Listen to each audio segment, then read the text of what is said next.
అండి. ఈరోజు సోమవారం. ఇంక సోమవారం అయితే ఇంక వెజ్ అయితే చేశాను. ఇంక వెజ్‌లో ఏం చేశానో చూపిస్తాను రండి. పప్పుచారు చేశాను. వంకాయ, ములంకాడ, బెండకాయ వేసి పప్పుచారు అయితే చేశాను.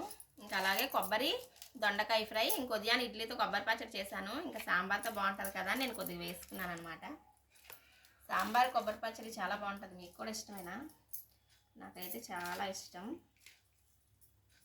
ఒక ముద్ద ఎప్పుడు కూర అన్నం పెట్టుకొని తినాలి.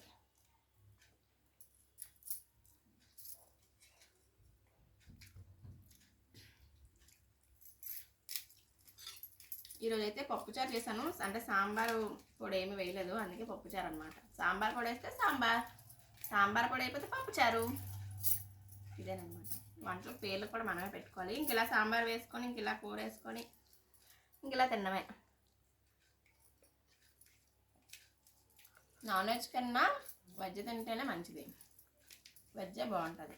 మంచి మంచి స్పెషల్స్ కూడా వండుకోవచ్చు. ఇంక ఇలా కొబ్బరి పచ్చడి కూడా కలుపుకొని తింటే ఇంకా బాగుంటుంది.